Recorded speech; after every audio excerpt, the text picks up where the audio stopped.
Bismillahirrahmanirrahim. Assalamualaikum warahmatullahi wabarakatuh. Selamat pagi anak-anakku semua. Di pagi hari ini kita akan belajar tentang Nabi dan Rasul panutanku. Ya, kita masuk ke bab 5 ya. Oke, sebelumnya kita berdoa dulu ya. Sama-sama. A'udzu billahi minasyaitonir rajim.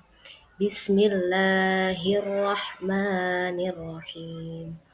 Raditu billahi rabba wa bil islami dina wa bi Muhammadin nabiyyan wa rasula. Rabbi zidni ilma warzuqni fahma. Amin ya rabbal alamin. Kali ini kita masuk ke mengenal arti Nabi dan Rasul. Nabi dan Rasul merupakan teladan bagi seluruh umat muslim.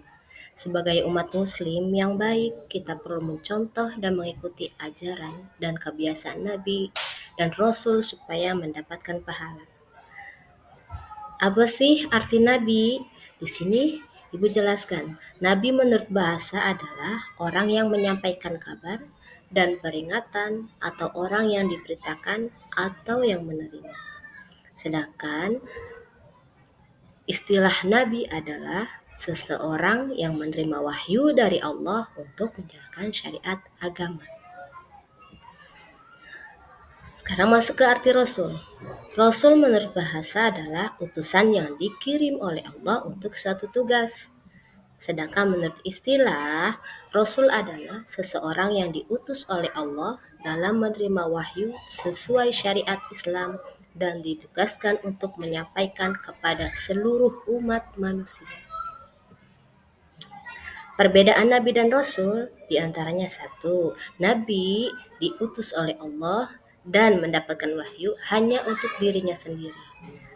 Ya, sedangkan Rasul yang diutus oleh Allah dan mendapatkan wahyu untuk ditugaskan menyampaikan kepada umatnya. Itulah perbedaannya. Nah, di sini ada beberapa tugas Nabi dan Rasul. Salah satunya menyampaikan kabar gembira mengenai janji kebahagiaan dan kenikmatan abadi untuk para umat yang melaksanakan perintah Allah serta menjauhi larangannya. Yang kedua, menyampaikan kabar buruk dan peringatan kepada Allah dengan ancaman dan penderitaan yang amat pedih. Nah, di sini ada 3 ajaran pokok yang disampaikan Rasul, tapi Nabi tidak. Yang pertama adalah akidah, di mana akidah itu memberi tuntunan bahwa Allah adalah Tuhan yang Maha Esa, tidak menyembah selain Allah.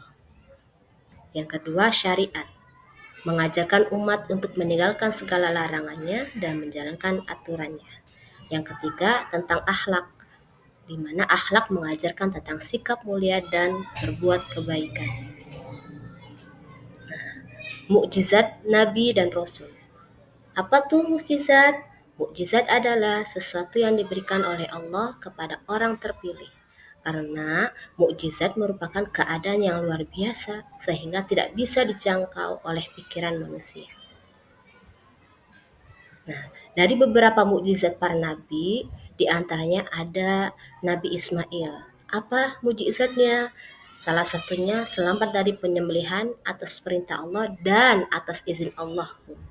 Yang kedua, munculnya air zam-zam di kakinya ketika masih bayi. Mukjizat Nabi selanjutnya adalah mukjizat Nabi Nuh. Mukjizatnya salah satunya dapat membuat kapal yang sangat besar di musim kemarau. Yang kedua, selamat dari banjir bandang. Mukjizat Nabi Ibrahim, tubuhnya tidak hangus terbakar api atas izin Allah. Dan mukjizat Nabi Musa, beliau memiliki tongkat yang dapat membelah lautan dan tongkatnya dapat berubah menjadi ular. Mukjizat Nabi Sulaiman, yaitu bisa mengerti dan memahami bahasa hewan sehingga dapat berbicara dengan bangsa hewan. Nah, ini mukjizat yang paling agung, yang sampai sekarang masih kita rasakan. Mukjizat Nabi Muhammad, di mana Nabi Muhammad adalah Nabi dan Rasul terakhir, ya. Mukjizat yang sangat agung, mukjizat yang sangat mulia adalah Al-Quran, ya, di mana Al-Quran sebagai pedoman hidup umat Islam yang sampai sekarang masih bisa kita rasakan. Nah, itulah salah satu di antara materi yang kita pelajari. Semoga bermanfaat. Sekian, terima kasih, dan tetap semangat ya anak soleh dan soleha ibu. Wassalamualaikum warahmatullahi wabarakatuh.